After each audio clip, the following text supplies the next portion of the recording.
Welcome to Australian Dish, the show where Australian politics gets the roast it deserves, minus the actual mockery, because apparently we are all professionals here. Today we are talking about licence plates. Yes, licence plates. Because according to one senator, Victoria might need new ones. Picture this.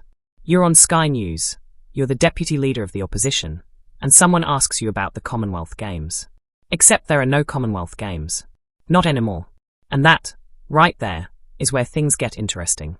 So let's rewind for anyone just tuning in. Victoria won the rights to host the 2026 Commonwealth Games. Regional cities were buzzing. Budgets were drawn up. Then reality walked in wearing a very expensive suit, and the state government looked at the price tag and said, actually, never mind. The games were cancelled, a cancellation fee was paid, and Victoria moved on. Or tried to. Cut to Deputy Liberal leader Jane Hume, sitting across from Chris Kenny, delivering what might be the driest one-liner of the year. She joked she wouldn't be attending the opening ceremony at the MCG, quote, unfortunately, because, and I'm paraphrasing here, the games simply don't exist anymore. Then she went for the real punchline. Victoria used to be the garden state. Then it became the education state. Now, according to Hume, it's time to update the number plates again, because apparently we are the failed state now. Bold claim. Bolder branding. Now here's where we zoom out, because a soundbite is fun, but context is where the actual story lives. Victoria's state debt has been climbing for years, and it's projected to keep climbing into the future, driven by a mix of pandemic-era spending, major infrastructure projects, and yes, big-ticket commitments made during election campaigns. The Commonwealth Games commitment was one of those big-ticket items, announced with fanfare during a state election, only to be walked back once the actual cost estimates came in dramatically higher than expected.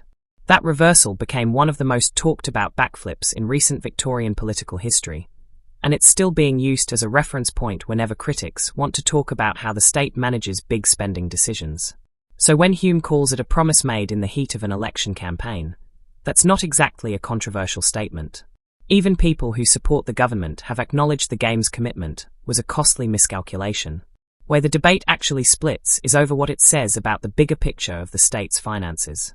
And here's your transition, because this is where perspectives start pulling in different directions. On one side, the state coalition opposition, led by Jess Wilson in Victoria and now amplified federally by voices like Jane Hume, argue that the Games cancellation is just one symptom of a much larger financial pattern. They point to rising debt levels, cost blowouts on major transport projects, and warn that without a change of direction, everyday Victorians will end up footing the bill through higher taxes or reduced services. On the other side, the Victorian government under Premier Jacinta Allan has consistently defended its overall economic record, pointing to major infrastructure delivery, population growth, and investment in health and transport as evidence the spending is building long-term value, even if individual decisions like the Games cancellation were costly missteps. Government figures have also noted that several other states and territories carry significant infrastructure debt too, arguing Victoria isn't uniquely troubled, just uniquely visible because of its size and ambition. So you've basically got two competing stories being told with the exact same set of numbers. One side sees a state overextending itself. The other sees a state investing in its future and occasionally getting a big call wrong. Both stories are, technically, true. Politics loves that kind of thing.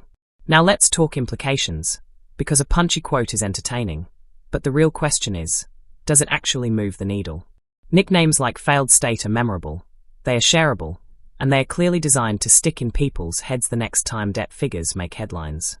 But history tells us catchy political labels don't always translate into election outcomes. The education state nickname Hume referenced was itself originally a piece of government branding, so there's a bit of irony in watching it get repurposed as a punchline by the opposition.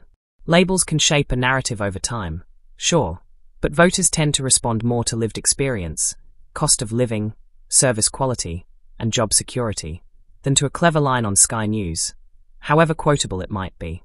What this moment really tells us is where the next state election fight is likely to be fought.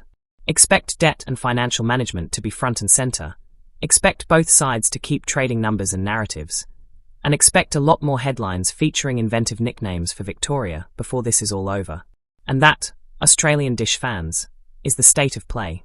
A cancelled sporting event, a clever quip, and a financial debate that's really just getting started. If you want the political headlines served with a bit of wit and zero boring lectures, you already know what to do. Hit subscribe, tap that notification bell, and drop a comment telling me what you think the next Victorian nickname should be, because apparently we are doing this now. Catch you in the next one.